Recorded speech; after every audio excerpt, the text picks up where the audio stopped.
Okay, everyone, welcome again.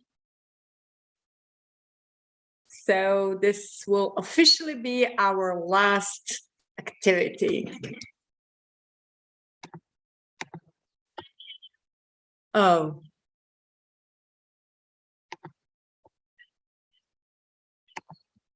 Yeah, so just want to share how you look like.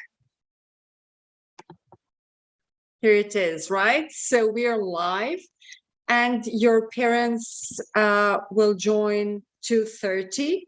I've shared the message with them. And I sent you a link here in a chat, okay? Tyler, you're here? Yes. Perfect. Okay, let's see everyone. Tyler told me he doesn't have anything to wear here except for that t-shirt, but we can say that the color is pretty nice, right? Both my parents are coming, so it's fine. Just a second. Oh, yes, it's you watching. Okay. So what did you say both of your parents are? Tyler? Oh, sorry, both my parents are coming, so good. Okay, I sent them a link, so they will be watching. Don't worry. Okay, Nicholas, what about your dress code? I do not have anything. Oh, come on. Do you have a shirt? No, no, No, come on. no. I don't have. Okay, so then since Nicholas and Tyler are debating, we would say that's a casual debate. This is how a casual debate looks like. Okay, guys, wonderful. So I sent an email to your parents with a link. You got the link here. So if your parents are not opening an email, please share the link you have in the chat with them and let them know that they should join in 12 minutes, okay? So I'm gonna give you a minute just to do that. And Nicholas, can we have camera on your face while sitting? Yeah, perfect. Okay, guys, next, step 2, prepare your note cards. So have your opening speech, refutation, wonderful, closing speech, all prepared and set, check that out. Okay, if you do have everything, let's practice. So this is the last one, and you're familiar with 3 times. So let's start with the first one where you stand up. Yes, only one argument, Sahana. Yeah, correct. Okay, guys, so let's stand up with your mics muted. I will observe your nonverbals and your camera position.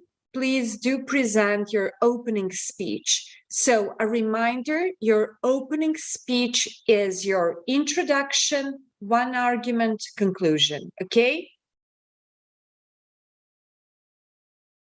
Ayana, can you position your camera? Yeah, can you position your camera a little bit up? Perfect. Just a little bit down so we can see you from your waist up. Yeah, wonderful job. Okay, Nicholas, I need your camera down. That beautiful picture. Yes, perfect. That's the perfect position. Okay, perfect position, Tyler. Sahana, wonderful. Alexis, great. Thomas, yes, that's the spot, Thomas. Don't forget that spot, please. Okay, Ben, is there any chance you could position your camera a little bit down and then move away? Just a little bit. Yes, that's perfect. Okay, guys, let's practice your opening speech. So introduction, one argument, conclusion. Go.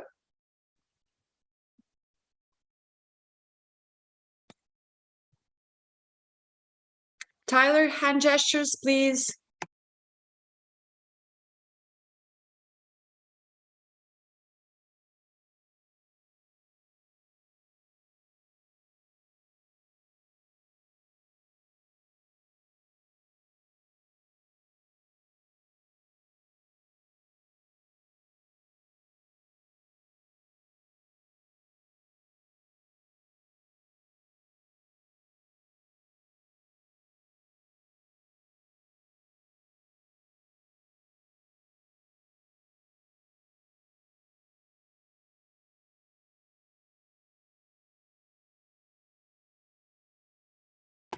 Nicholas, put your note card a little bit down because it's closing your face.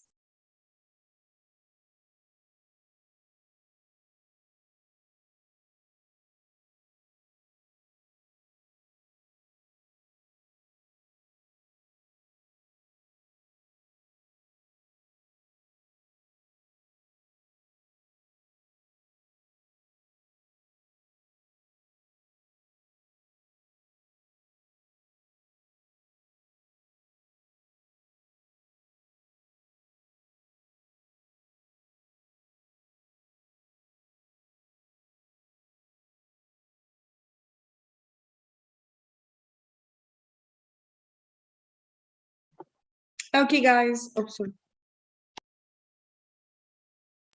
Sorry, Ben. Okay, guys, let's do one more, this time with your mics unmuted. Let's try to influence on each other to project better, okay? If you have a chewing gum, please take it out. Just a reminder, and don't forget a glass of water to have it beside you. Okay, let's do one more practice, this time with your mics unmuted.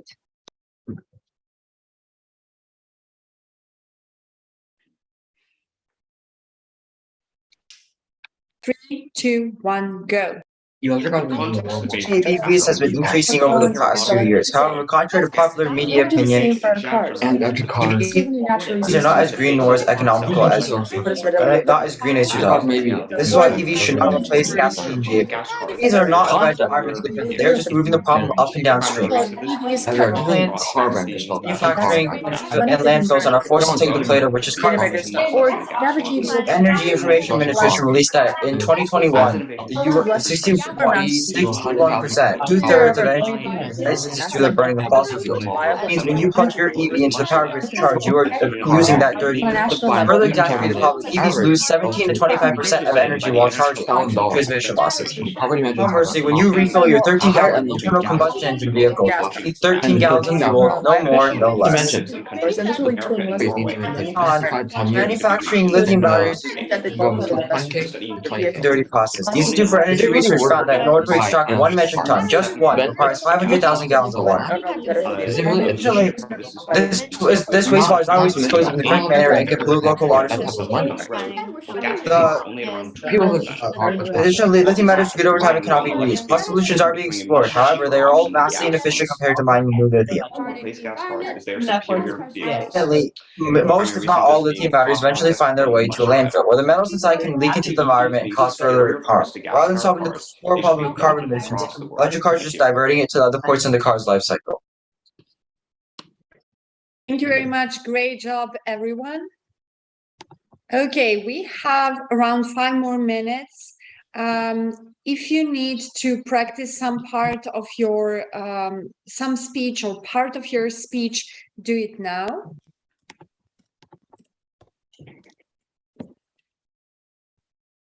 And grab a glass of water, organize your note cards. And don't forget, we're starting in 5. Do we all need to have our cameras on once debate starts?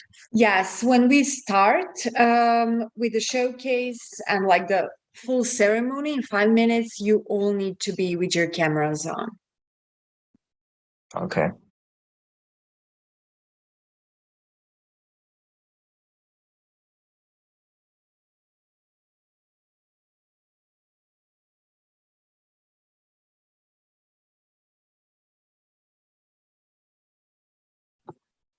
Tyler Irks, right? Urkus, yeah. Irkus. Irkus. Irkus. Okay. Thomas Joe. Okay. Nicholas Yang. Drew. Vogensen, right? Yeah, Vogensen. Okay, Vogensen. Trifan Patel. Okay. Irks. No.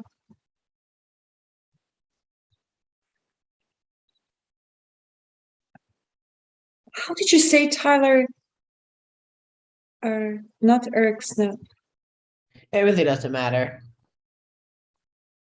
Please repeat once again. It really doesn't matter. Urcus, like Irkus. Irkus.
Okay, guys, so let's gather together.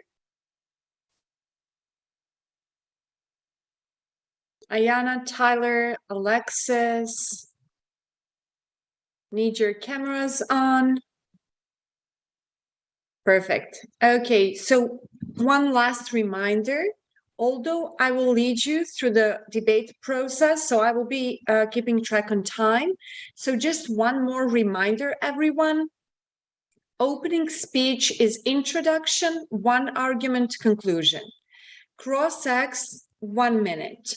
Refutation, you just refute that one argument of your opponent. Try not to extend over 1 minute. Then that's refutation, and then the closing speech, only 1 minute. Okay, so all comfortable with that? Okay, let's just check audio. Once again, Ben, just unmute, say hello. Hello. Perfect, Thomas. Hello. Perfect, Sahana. Hello. Perfect, Tyler. Hi. Perfect, Alexis. Hello. Perfect, Amy. Hello. Perfect, Nicholas. Hello. Perfect, Ayana. Hi there. Hi. Okay, guys, time to start. Great job.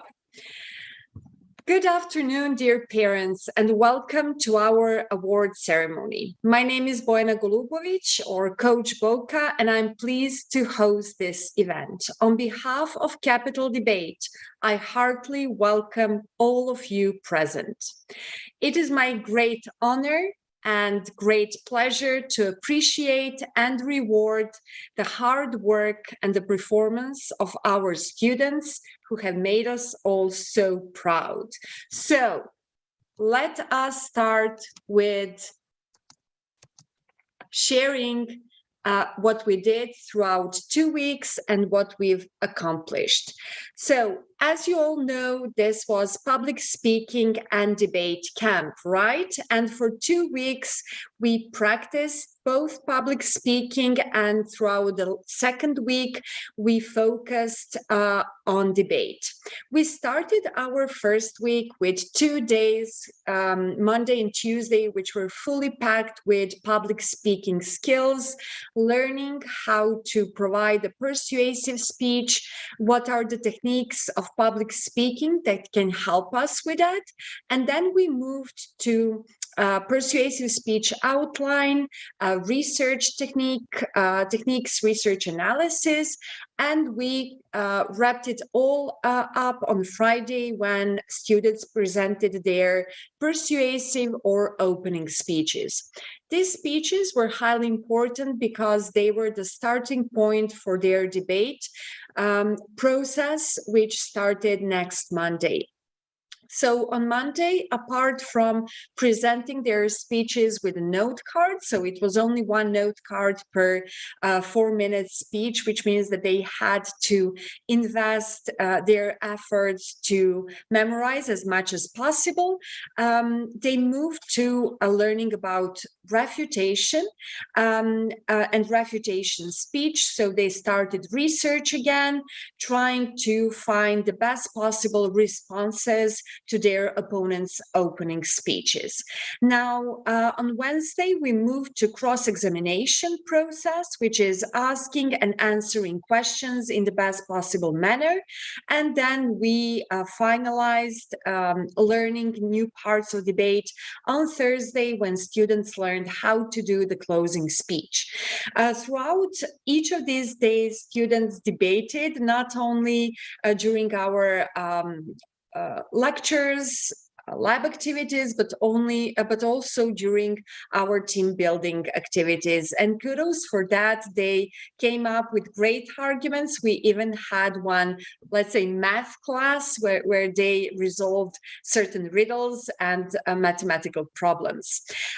Personally, I truly enjoyed with this group. I would say that they were fully engaged in each part of the process.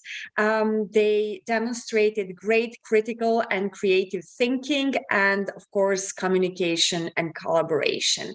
So let us start with rewarding each of them. So congratulations to Nicholas Yang. Nicholas did a great job at this camp. Unfortunately, he wasn't able to join us to participate fully at the tournament we had yesterday. And I'm sure that if he had the chance, he would improve even more. I would like to state that Nicholas joined this camp with, let's say, focus needed on public speaking skills, especially body language. He ended the camp with great hand gestures, wonderful facial expression, and eye contact. And we should never forget, Nicholas, always appreciate your effort and your achievement, that the first time he started his speech, it was swaying situation with no hand gestures, and now he performed with a great job. So kudos for Nicholas Yang. Moving on to our next debater, Thomas Joe. Great job, Thomas. I would like to emphasize that Thomas came to this camp with wonderful critical thinking and reasoning skills. I truly admired his argument structure. I remember the moment when I read his first 2 arguments for the first time, how pleased I was with what he provided. It's not only that he demonstrated great critical thinking and reasoning skills, but he did a great research analysis and came up with wonderful pieces of evidence. What Thomas needed to work on were public speaking skills as well. And he started with saying no hand gestures, and he came to present great passion and wonderful body language throughout the tournament that happened yesterday. Kudos for you, Thomas. Wonderful job.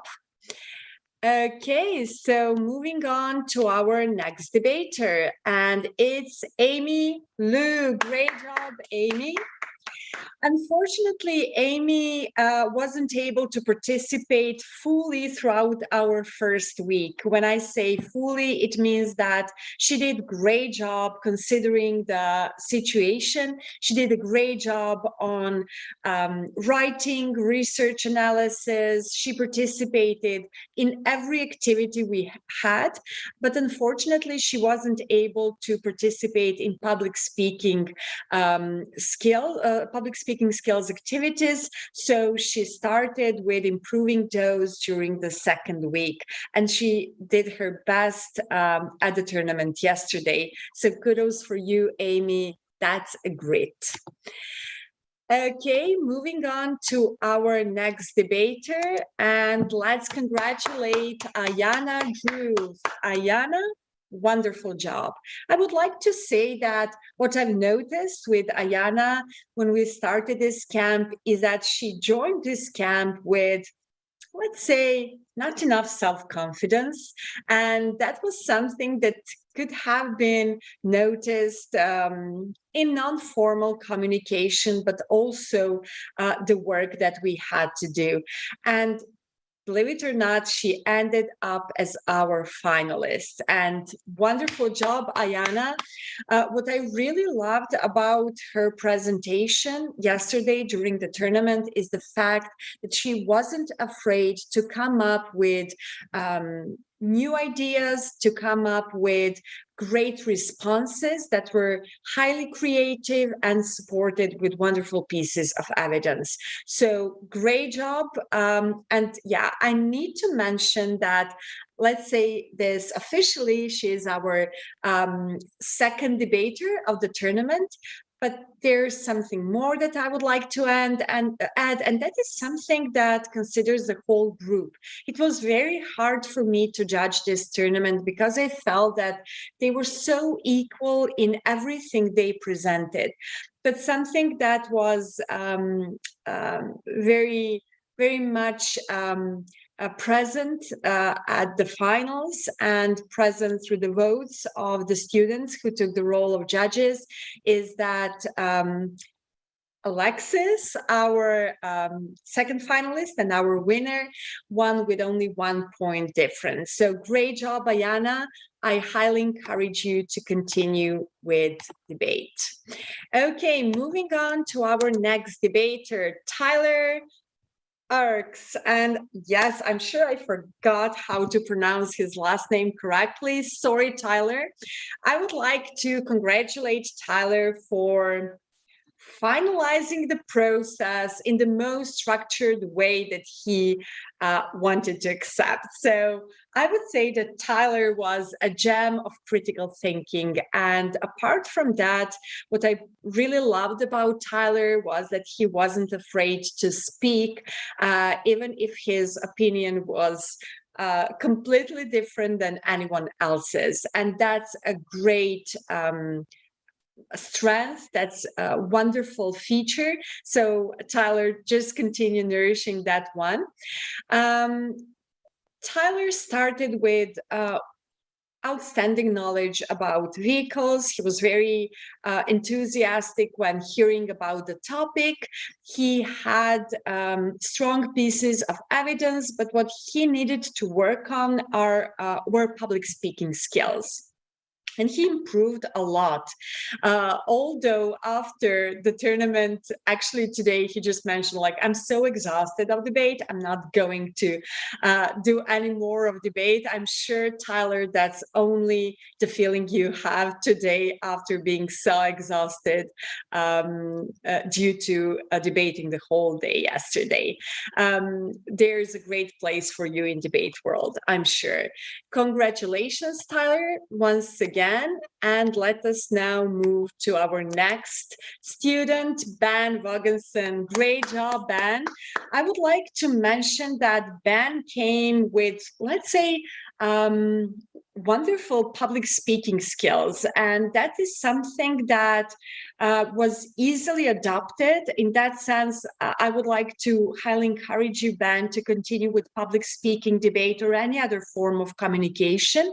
I would say you have that kind of a natural gift. But what I really loved about Ben was his dedication to the whole process, to writing his questions, about his improvement, and what he improved the most throughout this camp is focusing on the pieces of evidence and then finalizing everything with ad hoc speeches, especially the closing speech. So I would say that the closing speech and ad hoc let's say, conversation where, apart from the fact that he was already well equipped with public speaking skills, could help him win the arguments, was something that he improved the most throughout this tournament. But there's something that I haven't mentioned, although you might have concluded due to sharing compliments regarding his public speaking skills. Ben was our second best speaker of the tournament. So kudos for that, Ben. Wonderful job. So let us now move to our next debater, and that's Alexis Trifon. I tried not to make it French, but it sounds so French. Great job, Alexis. So Alexis is our best speaker of the tournament, and she is the winner of our tournament. Great job, Alexis. I would like to say that I've noticed that Alexis is pretty open to share and didn't have that fear of communication or public speaking as Americans do have, since the research has shown that Americans are more afraid of public speaking than of death. She didn't have that fear. She was always fully participating in every activity during our first week. But there was something very interesting about Alexis. She was very curious about her improvement, and that, let's say, inquiry-based learning feature helped her a lot in improving and finalizing as the best speaker and the winner of our tournament. Great job, Alexis, and please continue with debate, public speaking, communication camps, whatever you decide. You have a brilliant future. So moving on to last but not the least, Sahana Patel. Great job, Sahana. I would like to say that Sahana also demonstrated great public speaking skills during week 1. And those public speaking skills helped her win the 3rd place as the best speaker. So kudos for that as well. Sahana improved, and that's the greatest skill she adopted during this camp, wonderful research analysis and quick critical thinking skills. Although if you could have participated at our team building sessions or discussion sessions, you would say that that's her natural gift. I was truly impressed with how she dealt with that during debate process. So, as you could have seen, dear parents, we had some wonderful debaters here with us for 2 weeks, and we're so proud of them. So we're now about to have a showcase debate, and let me shortly introduce our topic. So the topic was the same for everyone and for the past 2 weeks.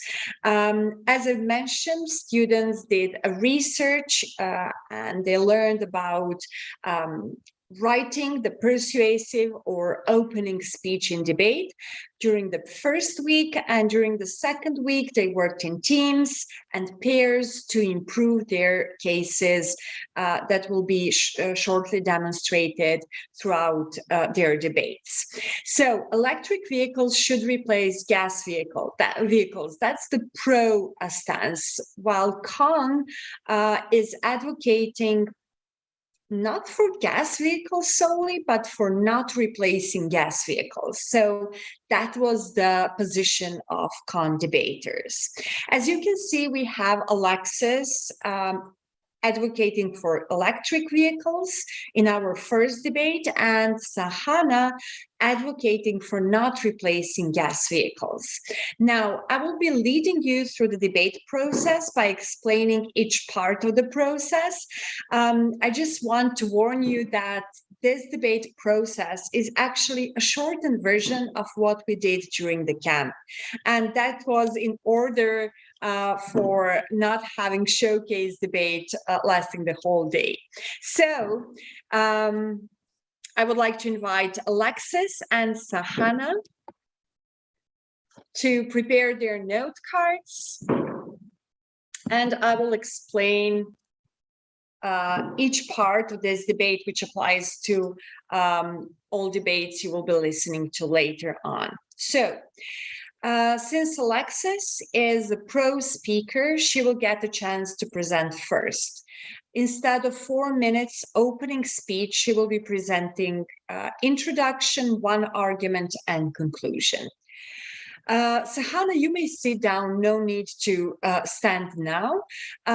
So after her opening speech, Sahana will stand up and question her shortened version, of course, of her opening speech. And then Sahana will get a chance to present her opening speech that will be questioned by Alexis in their cross-examination. One more thing that I would like to introduce, cross-examination lasts for 2 minutes, but within the shortened version, we will have only 1 minute of cross-examination. So Alexis, the floor is yours. Time starts when you're ready. Thank you. Did you know that the Earth has lost about 50% of its terrestrial plants and 20% of its animal biodiversity? Subsequently, gas cars are the biggest contributor to this issue in the United States, emitting roughly 27% of its overall greenhouse gas emissions. The difficult question about what should be done to fix this, though, has one very simple answer: electric cars. They are the best option when compared to gas cars because they help to combat climate change. Electric cars are by far the most environmentally friendly choice. They have no tailpipe and therefore produce zero carbon emissions. Because of this, air pollution is significantly reduced for a greener city, country, and world. According to the Environmental Defense Fund, just one electric vehicle can save an estimated 1.5 million grams of CO2 in one trip. This is the equivalent of 4 return trips from London to Barcelona and back. Can you imagine what would happen if everyone drove an electric car? Additionally, in the scientific words of the United States Environmental Protection Agency, an EV is typically responsible for lower levels of greenhouse gases than an average gasoline car. Remarkably, the industry is working on making all aspects of the electric vehicle even cleaner by relying on wind or solar energy, a new lithium mining technique practiced in Germany, and using different resources for EV batteries such as sodium-ion batteries. This matters because it has been proven time after time and study after study that our Earth is dying. Humans face total extinction if we do not fight this, and this has been scientifically proven to be the right way to do it. In brief, EVs are the superior choice because they help to save our Earth. I ask the honorable judge to vote pro in order to save humanity at large. Thank you. Thank you very much, Alexis. Sahana, time for cross-examination. 1 minute. Judge and timer ready? Great, okay. Alexis, obviously you're concerned about biodiversity, and you said that gas cars are the biggest contributor in terms of climate change, correct? I said that in the United States, 27% of the overall greenhouse gas emissions are emitted into the environment by gas cars. Okay, and you also said that electric vehicles are the best choice when it comes to, I guess, helping the future, correct? From all the research that I've done and the studies that I've read, electric vehicles are scientifically proven to be better than gas cars in order to save the environment. Great. And what do you say based on your speech that electric vehicles have zero carbon emissions? Based on what I said in my opening speech, because EVs have no tailpipe while you're driving them, they emit no carbon gas emissions. Okay, thank you. And what do you say the biggest factor for an electric vehicle takeover is mainly environmental out of all the factors we have to consider? I would not agree with that statement. I think that there are many reasons why the transition and why so many people are investing in this green future. I think that, of course, one of the reasons is the environment, but there's also the issue of consumer independence, and there's also the issue of having a better investment in terms of a car. So, of course, the environment is one factor, but there are definitely many other reasons why everyone is leaning more towards this future. I understand. Thank you very much. That would be time. Okay, Sahana's turn. Sahana. Okay, judge and timer ready? Yeah. Electric vehicles are not as clean and green as you would think, for multiple reasons. Gas cars are better than electric vehicles in terms of convenience, the environment, financial, and technological matters. However, today I'm going to be expanding more on the environmental side. Regardless of the popular narrative, electric vehicles are not as good for the environment as you would think. During their manufacturing process, they emit carbon emissions, and their batteries are made out of lithium. In the best case scenario, if we were to switch from gas cars to electric vehicles, we could maybe use the bodies of the gas cars. However, we wouldn't know what to do with the insides, and the insides of gas cars are what is causing the pollution. Disposal methods of both the bodies of cars and the batteries of electric vehicles, which need to be replaced every 3 to 7 years or so, could be detrimental to the environment. As I mentioned before, the manufacturing process for electric vehicles causes carbon emissions because electric vehicles store energy inside of their batteries. And these batteries have environmental costs due to being made out of rare earth elements such as lithium. Unfortunately, by switching from gas cars to electric vehicles, we are not solving environmental issues. Instead, we are switching the source of energy and pollution. In conclusion, gas cars are better than electric vehicles for reasons such as convenience, the environment, financial, and technological matters. Although both are negative to the environment, gas cars do not run on rare metals and lack a manufacturing process that expels carbon emissions. They're also cheaper overall and come with the convenience of gas stations practically wherever you go. And they also have higher mileage. With this, I ask you to vote for the con side. Thank you. Thank you very much, Sahana. Time for cross-examination. 1 minute. Thank you. My first question is not in the context of the debate of EVs versus gas cars, but simply your personal opinion. Do you care about the Earth? Yes, I care about the Earth. Next, do you believe the United States Environmental Protection Agency is a credible source? Yes, I do. However, just because something is a credible source doesn't mean that what it expels can be credible 100% of the time. But yes, I do believe they are a credible source. Thank you. And then for my next question, please answer yes or no. When the US's very own EPA says that EVs are more environmentally friendly, even taking into consideration the manufacturing process that you mentioned in your speech, do you believe that? Yes or no? More environmentally friendly in comparison to what? Only gas cars or just in general? And do you mean like and gas cars? Gas cars? I would say they are slightly better. Yes. There are no further questions. Thank you. Thank you. Thank you very much. So let us now move to your refutation speeches. I would just like to explain that refutation is a speech where a debater, starting from debater, tries to refute all of opponents' arguments. Within the shortened version of debate, we are dealing with only one argument, but in a longer, let's say, official version, students do present 2 to 3 arguments. So that is what refutation serves for. Okay, so the first one to present refutation will be Alexis, and then we'll be hearing Sahana refuting Alexis' arguments. May I please have 30 seconds? Oh, yes, I forgot about prep time. So there's 2 minutes of preparation time in official debate. Within the shortened version, we will have 1 minute. Of course, Alexis, your time starts now.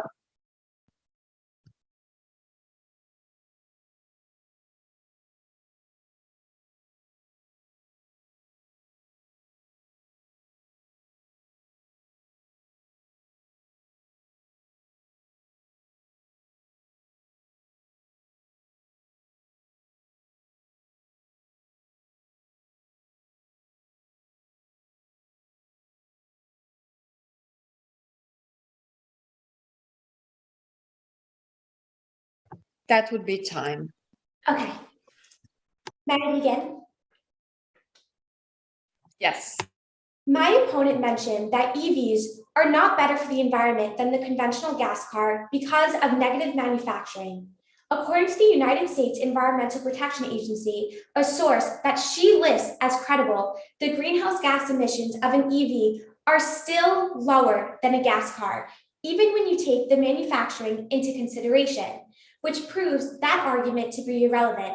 Additionally, which is something my opponent acknowledged. Additionally, my opponent fails to mention that lithium EV batteries are not the only resource being used. The industry is looking into a new lithium mining technique in Germany that has no negative effects on the earth. Additionally, sodium ion batteries have a lot of substantial research that offer a hopeful future. And lastly, the industry is working on making the manufacturing process even better. For example, Tesla's battery factory in Nevada has used 100% solar energy for over 4 years, and other companies are following, such as Audi, a conventional gas car company. So what does this say about the future? This says that the gas car will become obsolete and EVs are the answer to a greener future. Thank you. Thank you very much, Alexis. So we are moving now to Sahana's refutation. Sahana, would you like to use some prep time? Yes, please. Can I have 30 seconds of prep time? Of course.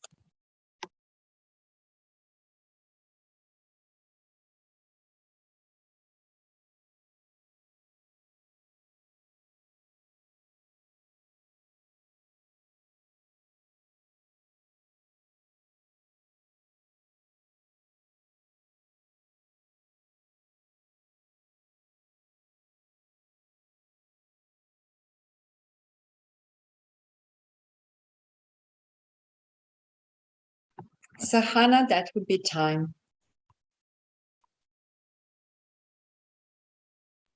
Okay. Projection timer ready? Yep. Okay. Electric vehicles still harm the environment, and they're not the way to go if we're trying to make a better future.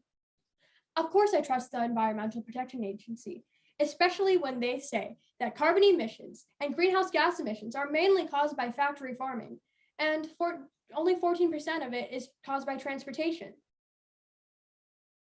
Lithium is rare and you can't mine it without harming the environment. It's similar to saying that you can humanely hunt an extinct animal. You just can't.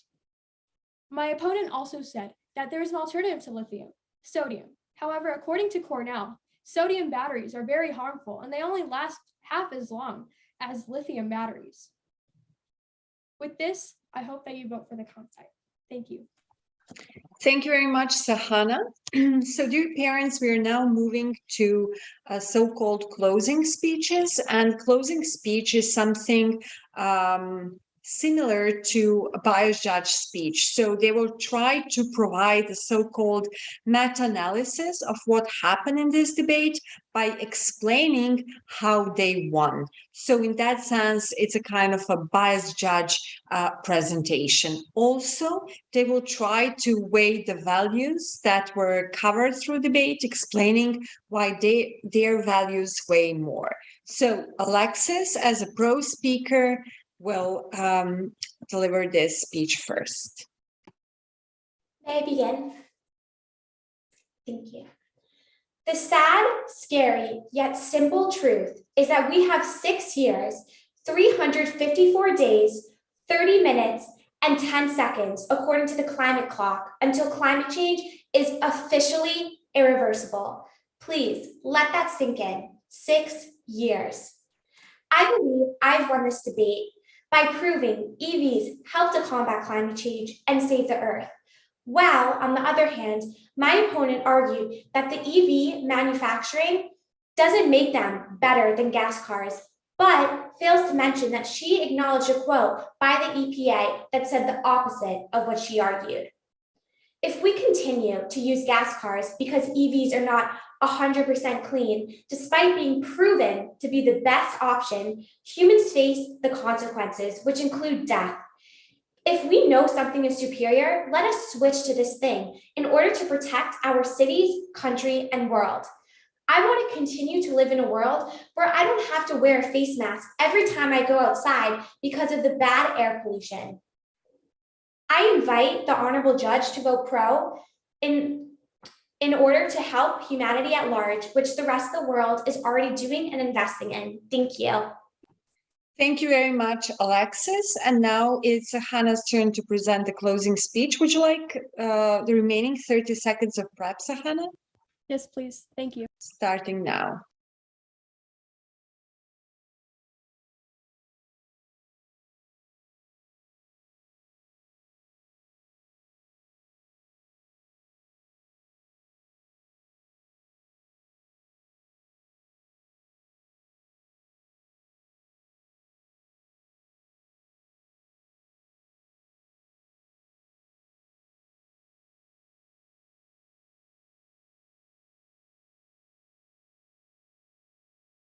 So Hannah, that is time.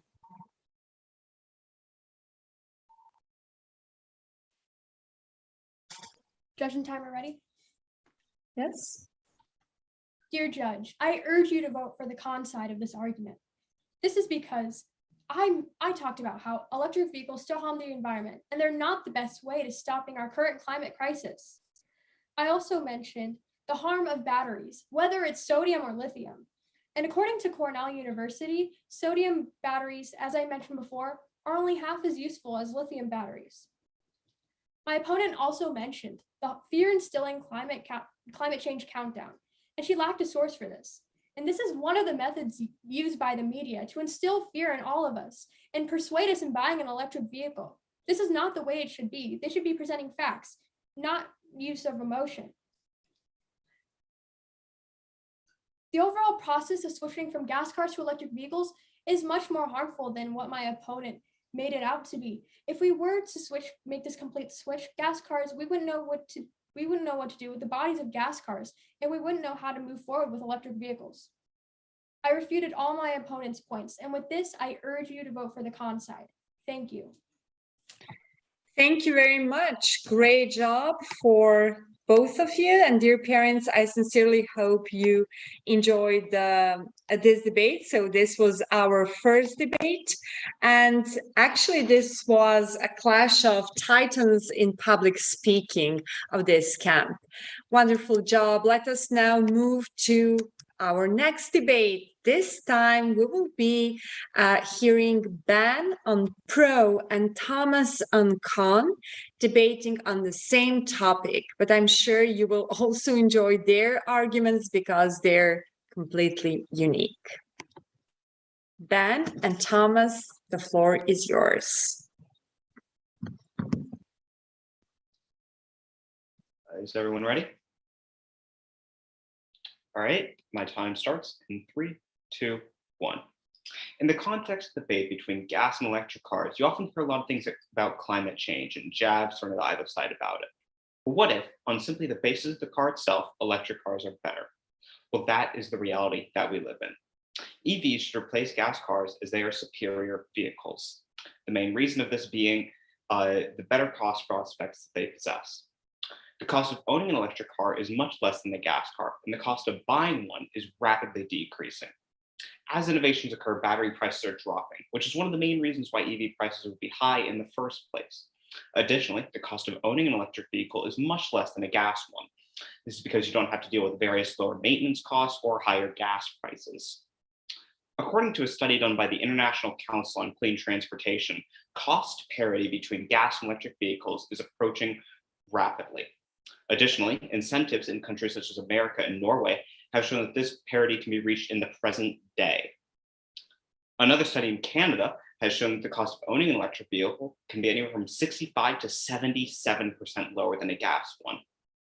A major part of this is fuel efficiency, with electric vehicles using about 80% of the fuel in them to move themselves down the road, while gas vehicles are only at around 20%. All these factors combined result in electric vehicles becoming a much cheaper alternative to gas vehicles. EVs should replace gas vehicles as they are superior cars. This is mainly due to the far better cost prospects that they possess. Due to EVs being superior to gas-powered cars, they should be adopted across the world. Thank you.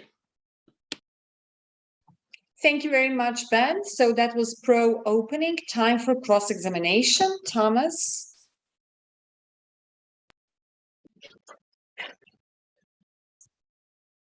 Let's now talk about carbon emissions of EVs then. Um, uh, are you aware that the impacts of EV manufacturing has on our environment? I am. Can you list those? So you often hear a lot of things about how electric vehicles have a negative impact on the environment and how they pollute and do all of these things. However, none of this takes into account the impact that fossil fuels would have, which is drastically worse. Are you aware of the effects on local communities around the world that lithium mining for EV batteries has? I'm aware that it can have some negative effects, but again, I maintain that compared to fossil fuels, these effects are negligible. Do you know that the cost of electric vehicles compared to gasoline cars in the big picture?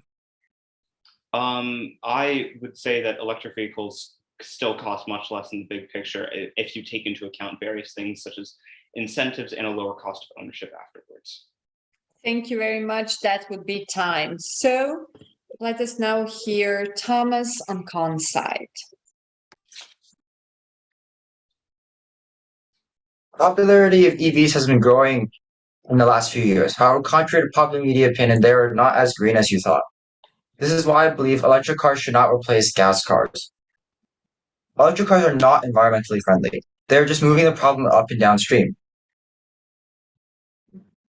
Power plants, manufacturing, and landfills are forced to take the plate of which is carbon emissions.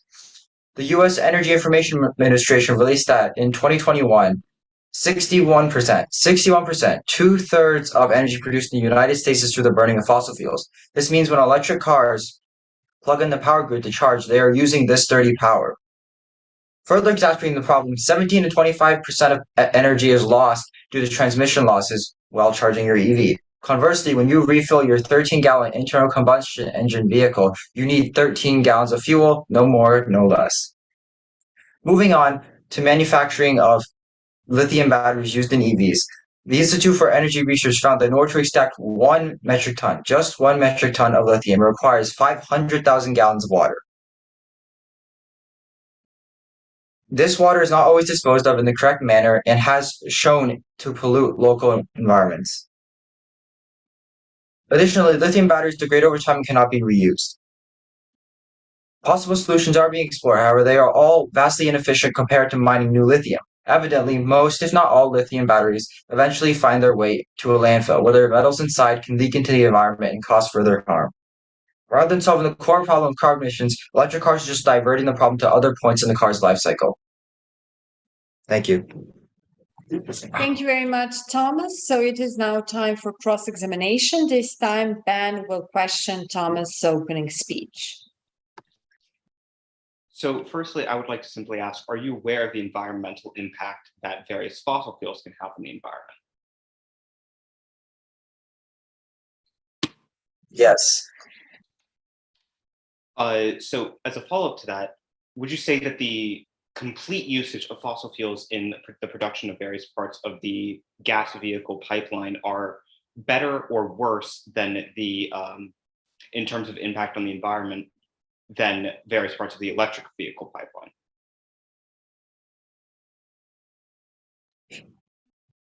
Burning fossil fuels leads to climate change, and climate change will not end our world in the next few years, and it is possible that a better solution than electric vehicles will come up. The effects of lithium mining are apparent at the moment and affect local communities around the world. Okay.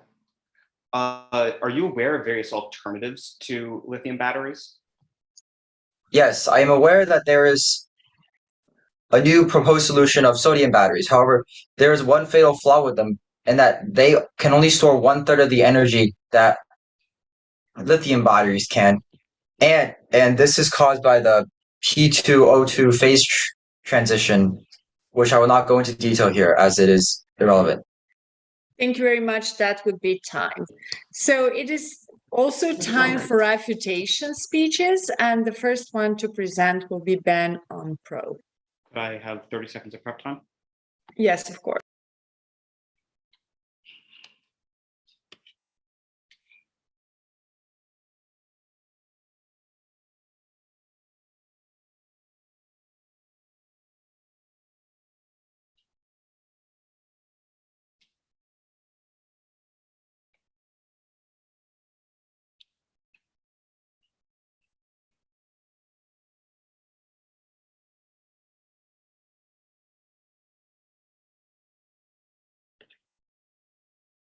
That is time, Ben. Okay. My time will begin in 3, 2, 1. During the speech, I'll be refuting all of the points that my opponent made. So firstly, I would like to discuss the point that he made about the point that my opponent made about moving the production of pollution in electric vehicles up and downstream. To this, I will simply say that fossil fuels pollute the exact same amount, if not worse, except during the actual car's life cycle, they also pollute.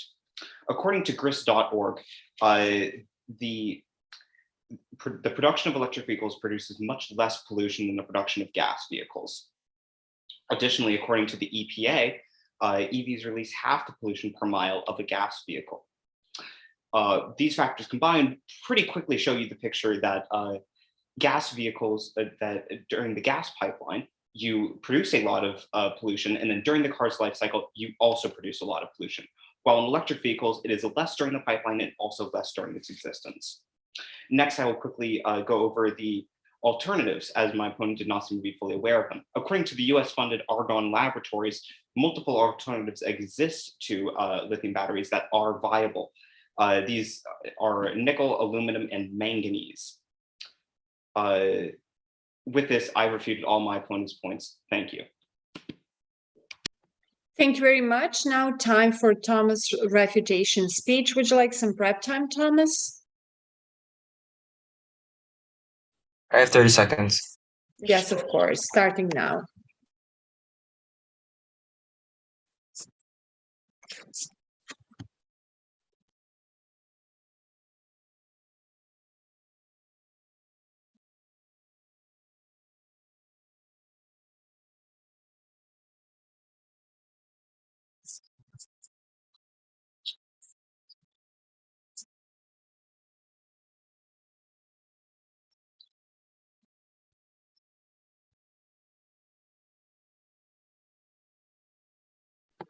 That is time, Thomas.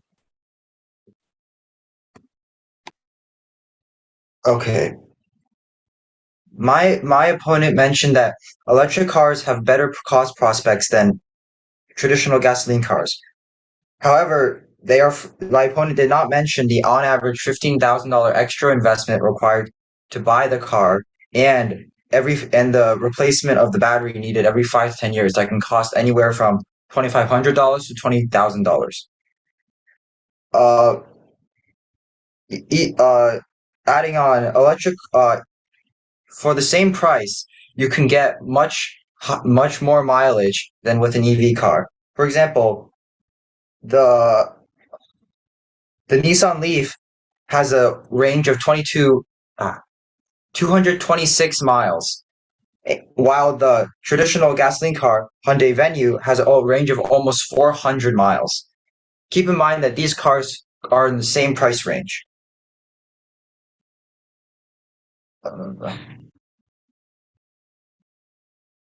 My opponent also mentioned that gas prices are a thing to consider while purchasing an EV. However, gas prices are volatile and will grow and decrease over time. An average EV costs $60,000, whereas the average American makes median income is $67,000. That means that a $60 investment on an EV is a huge investment, and it should not be taken lightly just because the gas prices are high at the moment.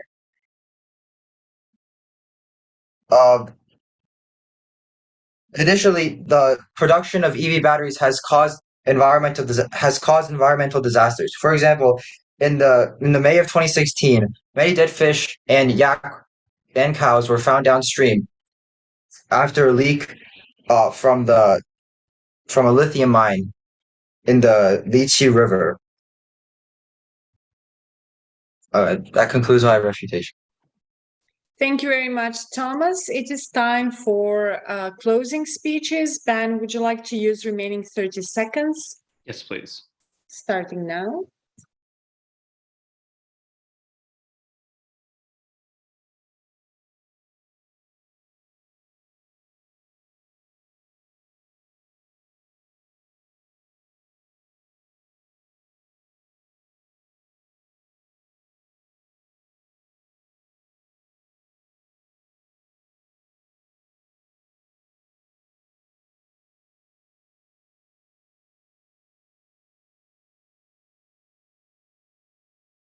That is time, Ben. Okay. All right. Okay. Let me get my timer, and my time will start in 3, 2, 1. Hello. During this speech, I will be demonstrating why the pro side has won this debate. Firstly, I will state why my point stands, and then I will move on to why my opponent's point falls. My point stands as my opponent has failed to properly take into account the various benefits that things such as incentives and a lower cost of owning can impact a car's cost. My opponent simply has stated the upfront cost without taking into account how incentives may impact that, which reduces it to parity with gas cars, and how, in addition, the cost of owning being much less further offset this price. I will next move on to my opponent's point falls, which is that he has failed to take into account the various impact that fossil fuels can have on the environment, and how electric vehicles still reign supreme over the entire production life cycle. With this, With this, I hope, Judge, you cast your ballot in favor of the pro side of this debate. Thank you. Thank you very much, Ben. Thomas, would you like to use remaining 30 seconds for prep? No. Okay.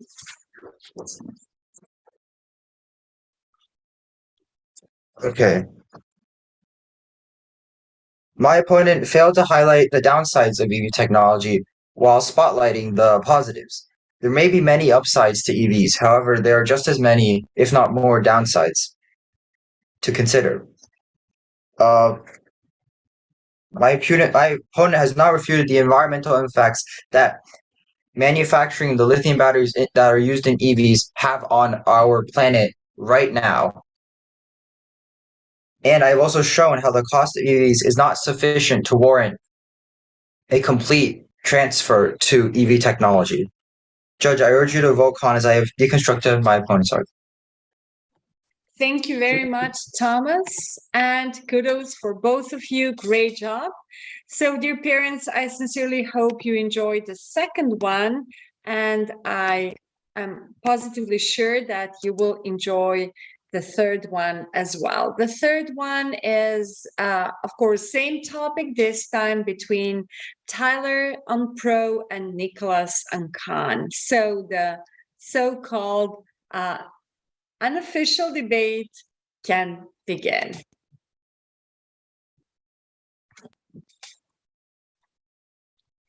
Tyler, when you're ready.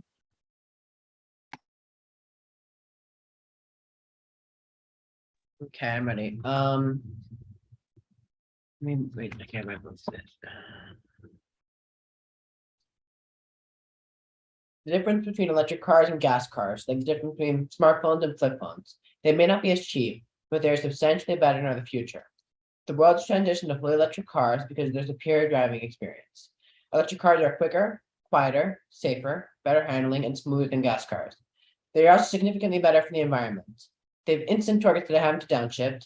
They lack jerky gearbox and have linear power delivery. They do not have loud engines. They handle better because they have a low center of gravity due to the battery. They are safer because they lack engines, giving more space for crash protection.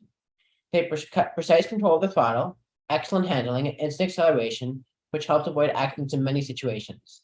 Finally, they are better for the environment because they release no tailpipe emissions and their batteries are recyclable. The NHTCA concluded that the likelihood of an accident is lower in an EV than in an ICE car, and the chance of injury in an accident is also lower. According to EPA, even with all the emissions released in manufacturing and fossil fuels powering the grid, over the course of a lifetime from EV, they release less than half the emissions per mile of a gas car, and there's even a bigger difference when comparing to gas-guzzling SUVs and pickup trucks. According to EPA, a typical passenger vehicle emits about 4.6 metric tons of carbon dioxide, and an EV releases a near 2.1 metric tons of carbon dioxide each year. There are 108 currently registered cars in the US, meaning that 270 million metric tons of carbon dioxide would be alleviated if all cars in the US were electric. Given that, according to EPA, cars are a large contributor to US greenhouse emissions, switching to electric cars would make a huge difference in the world in preventing many catastrophes that come with climate change, such as rising temperatures, which cause natural disasters and animals dying. The world should transition to fully electric cars because of their superior driving experience.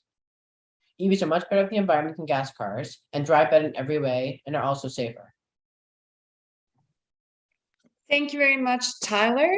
And now it's time for cross-examination. I would like to invite Nicholas to question Tyler's opening speech.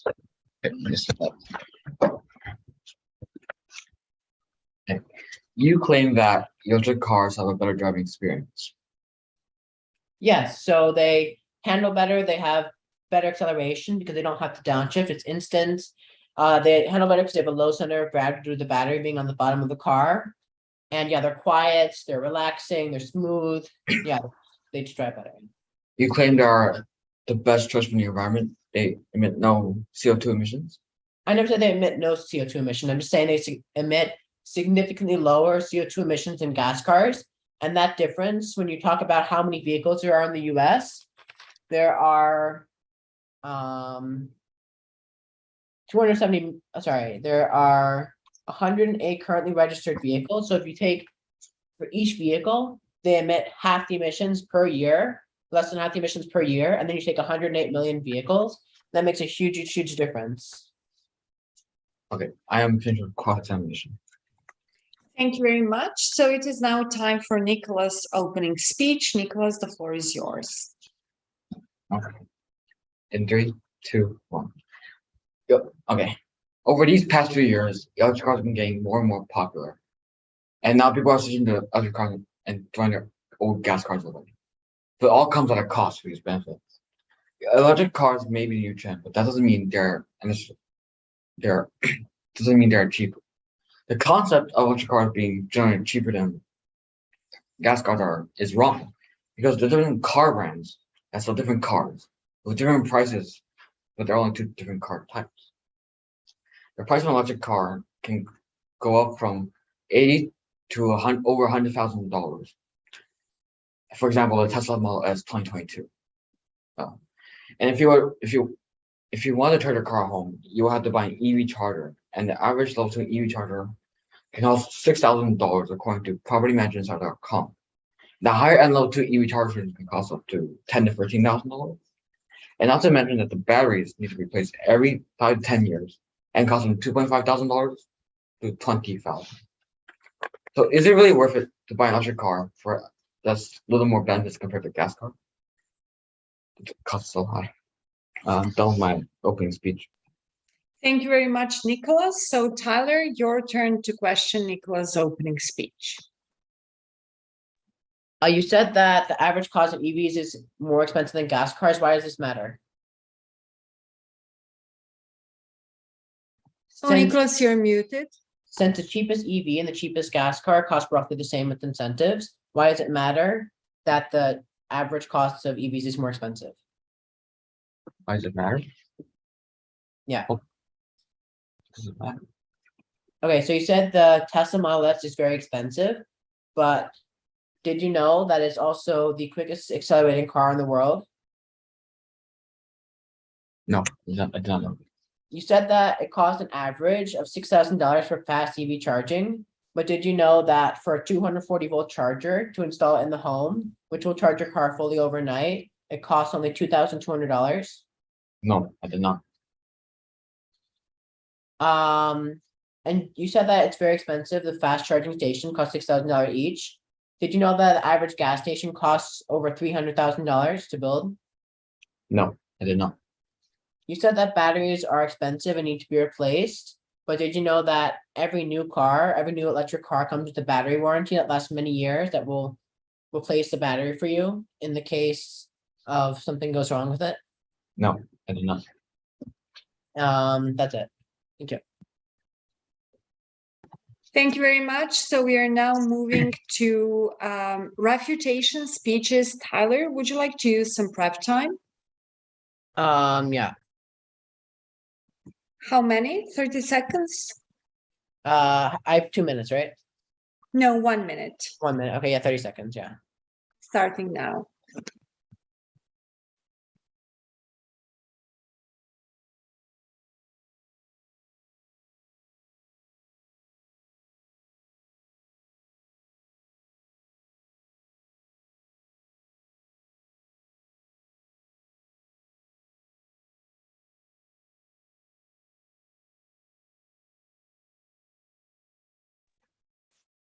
Okay, I'm ready. That would be time. So refutation. Okay. Dear Judge, my opponent tried to argue that EVs are significantly more expensive than gas cars, but the proof shows that according to Consumer Reports, the cheapest EV costs $27,000 without incentives versus $14,000 for a gas car. With the $10,000 incentives that you can get for electric cars, they cost roughly the same. So EVs do not cost more. They also tried to argue the expensive battery replacements, which are not valid because they're covered under warranty. My opponent also tried to cover the cost of electric chargers is far more expensive. But if you look at a 240-volt, which is what you need, it actually costs less to buy the 240-volt charger in an electric car compared to a gas car because you have to pay maintenance and fuel prices with the gas car too, along with the price you pay for buying it.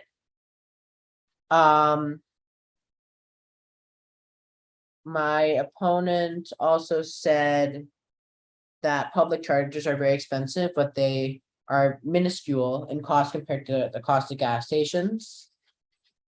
Yeah, that is about it. Thank you very much, Tyler. So Nicholas, would you like some prep time? Actually, yeah, about 30 seconds. Starting now.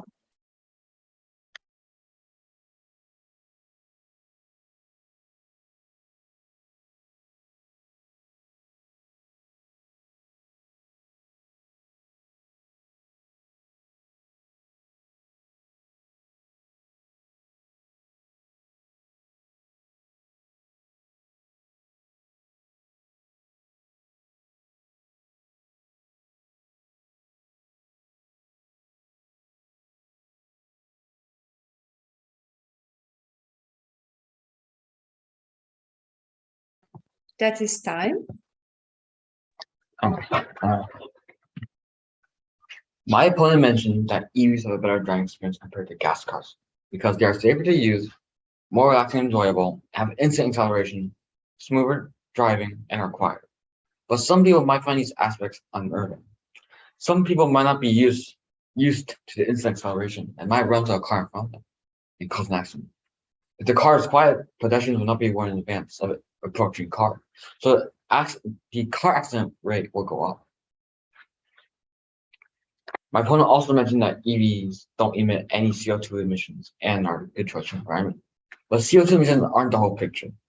The EVs still damage the environment in other forms of their life cycle.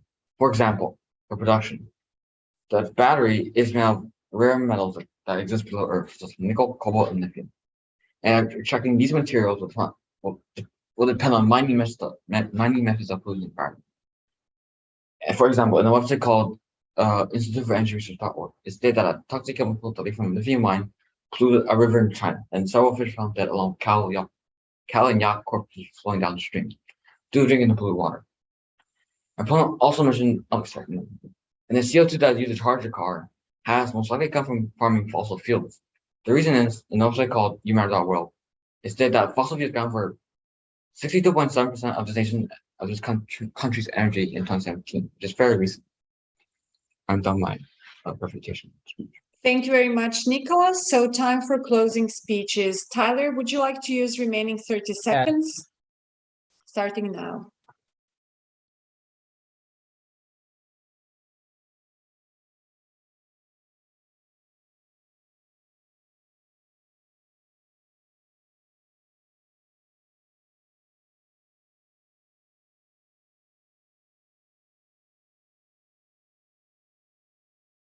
Okay, I'm ready.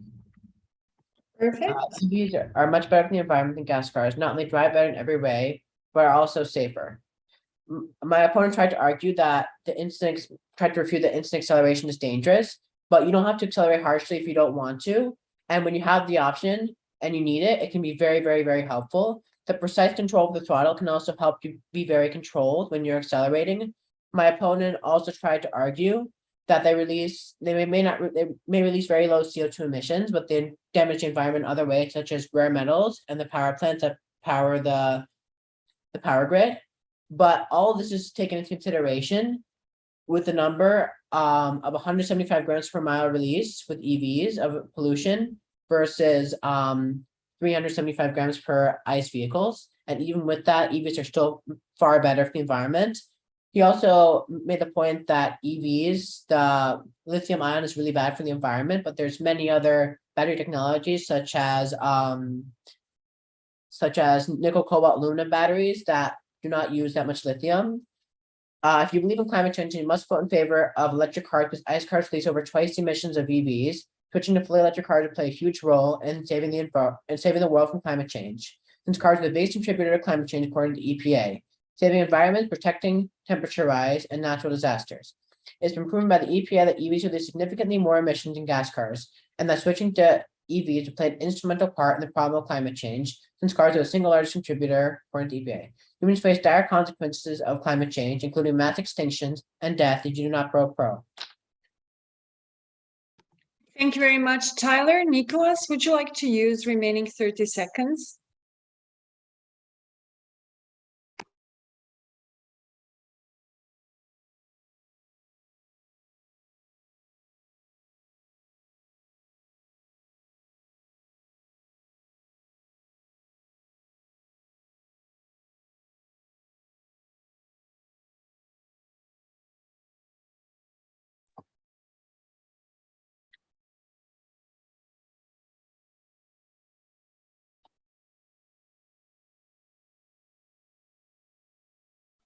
That is time, Nicholas.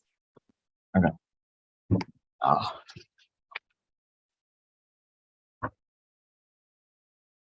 I'll be explaining why I'm winning this debate.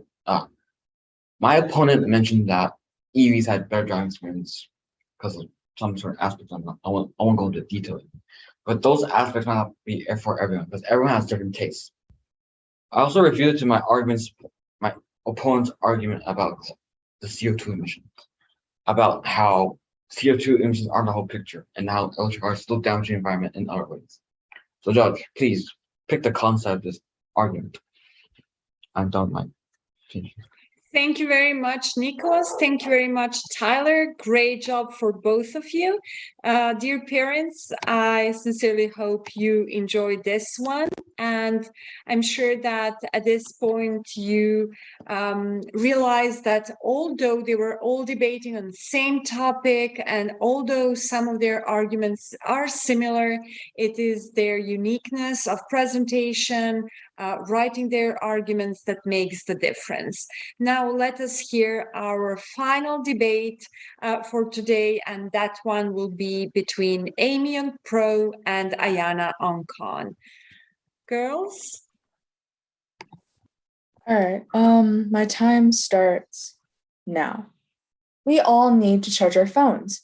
For our phones, we use electricity, not gas. So why not do the same for our cars? With only so many natural resources left on Earth, we should be making use of what is readily available. According to Earth.org, many countries have already made switching to EVs their priority, and I, for one, completely agree with them in this sense. First of all, EVs cut down on greenhouse gas emissions compared to gas cars, which will benefit the environment over time. As stated by Grist.org, an average EV will produce 60% less greenhouse gases than a gas car will, leading to fewer amounts of pollution in the air. Currently, there are over 1 million EVs being driven, and as electricity becomes a more reliable and clean energy resource, the more benefits we receive from EVs. On a national level, an EV produces less than half the amount of emission than a gas car would, even when taking manufacturing pollution into consideration. Thus, EVs are and will always be better for the environment compared to gas cars. EVs will be more reliable and efficient as an energy source, and this will lead to less pollution and a healthier environment. To conclude, there is no doubt that EVs are the best choice for the future of vehicles. The lasting impact on the environment will not be as detrimental compared to the emissions of a gas vehicle. When looking for a vehicle that can be better overall for the environment, there is no vehicle better than an EV. And with these facts present, there is no doubt that switching to an EV is the correct choice. Thank you. Thank you very much, Amy. Ayana, you have 1 minute to question Amy's opening speech. All right, if my opponent's ready, I would like to start my cross-X. Do you care about the environment? Yes. Have you done research on the batteries inside of electric cars? Yes, I have. Do you recognize that they are dangerous to the environment? I do believe that there are alternatives that do not harm the environment. Yes. All right. I think that's my questions. Thank you. Thank you very much. So we're now moving to Ayana's opening speech. Ayana, the floor is yours. All right, if my opponent's ready, I would like to begin my opening speech. All right. As the world moves on, so should our cars. But is electric the right way? Gas cars are better than EVs because they don't harm underdeveloped countries. Let's get more into that. To harvest and make use of mined lithium, you need water that underdeveloped countries just don't have. Even after water treatment, this water becomes unusable, taking a resource that's already scarce and making it worse. Big miners get attracted to small, popular dense areas, and this doesn't help the people in underdeveloped countries because their work gets disturbed. According to the UN, half the world's lithium lies under the Andean salt flats of Argentina, Bolivia, and Chile, where indigenous llama herders and quinoa farmers have to fight for water in one of the driest regions of the world. According to the UN, the UN says that 50% of people use groundwater for their everyday living, like showering, cleaning, cooking, and harvesting. The UN also tells us that groundwater is used to harvest mined lithium. If 2 million liters of groundwater is used for 1 ton of lithium, how much water is going to be left for these people? The impact of this is that the people in underdeveloped countries will be losing resources they barely have, and their environment will be going on a downward spiral. To conclude this argument, I would like you to remember the key statement that electric vehicles are worse than gas cars because they do, in fact, hurt underdeveloped countries. Thank you. Thank you very much, Ayana. Amy, you have 1 minute to question Ayana's opening speech. All right. If my opponent is ready, Good. my time starts now. You mentioned that lithium mining will damage underdeveloped countries. Is that correct? Yes. Then are you aware that there are many viable alternatives such as nickel, cobalt, and aluminum that I am are being aware of used? this, but my research has proved that these alternatives won't be in use for much longer than we would think. All right. No further questions at this time. Thank you very much. So we're moving to refutation speeches. Amy, would you like to use some prep time? No, thank you. Okay, so then your refutation speech may start. All right. My time starts now. My opponent claims that lithium mining will damage underdeveloped countries. However, she also acknowledges the possible alternatives that will not exploit or damage the underdeveloped countries. These alternatives, nickel, cobalt, and aluminum batteries, are currently being used in places such as Tesla, according to my according to my sources. My opponent also mentioned that the impact that aluminum mining has on the water and the environment. However, the alternative solutions that I suggested will not need as much water or be as detrimental to the environment. Thank you, that is all. Thank you very much, Amy. Ayana, would you like to use some prep time? Can I have 10 seconds, please? Yes, of course, starting now.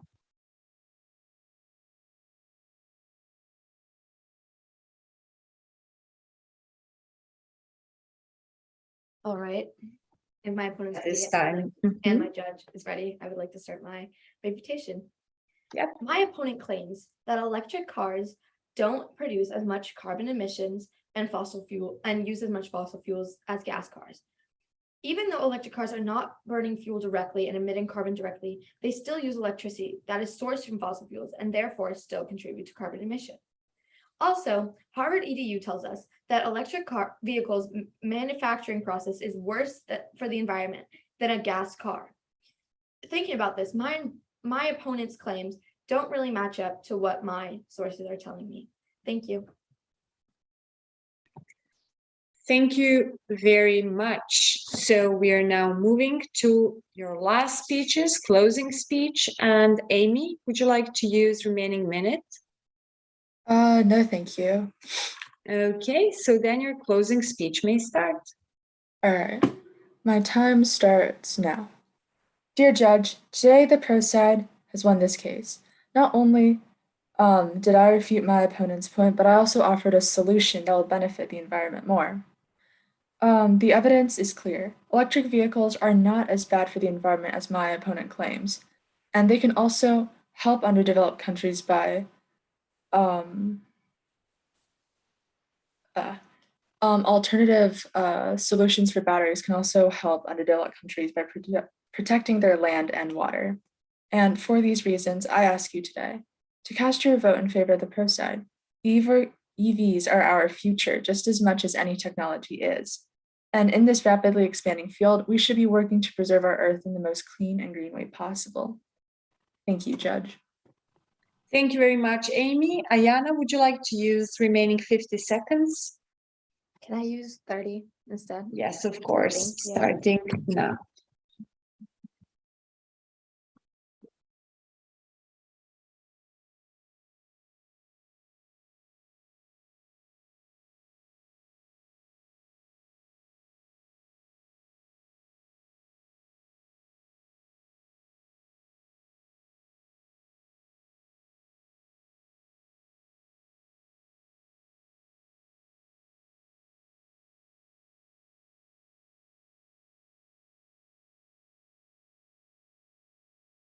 That would be time, Ayana. Okay, if my judge is ready, I would like to start my closing. All good? Okay. Judge, I urge you to vote con on this argument because my opponent has failed to refute my argument because the solution that they have given us doesn't actually work. A source from Cornell Chronicles tells us that sodium ion and nickel batteries don't actually work. There's many flaws, and Tesla cannot start using these metals and different types of sodium till 2025, which is in 3 years. So even if they started now, trying to convert lithium wouldn't work. Also, my opponent claims that they care about the environment. But did you know that in May of 2016, many dead fish were found in a river after a leak from a lithium mine? Additionally, many cow and yak carcasses were found downstream after drinking the contaminated water. Is my opponent really justifying to harming and potential destruction of local communities to mine lithium? I think so. Lastly, my argument stays standing because my opponent failed to tell us anything about how lithium won't harm the communities around in local areas. This is why I urge you to vote con, because my argument is the one that is still standing. Thank you. Thank you very much. Proud of you all for giving your best today to present what you've learned, what you improved, and how much great you are to your parents. So, dear parents, once again, thank you for joining our award ceremony and showcase debate.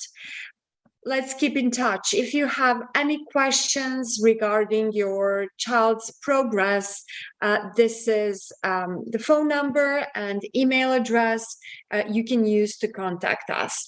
By the end of this week, you will get a final report card together with the information about students' progress during the tournament, the points and wins and losses, together with, let's say, one overall feedback.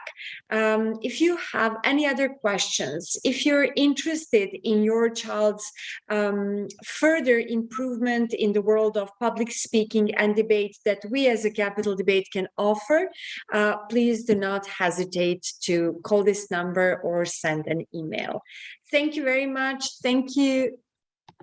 Dear group, you were magnificent and I truly enjoyed working with you. And I sincerely hope there will be a chance at least to judge you at some great tournament somewhere in the future. Thank you so much. Have a lovely summer. Bye-bye.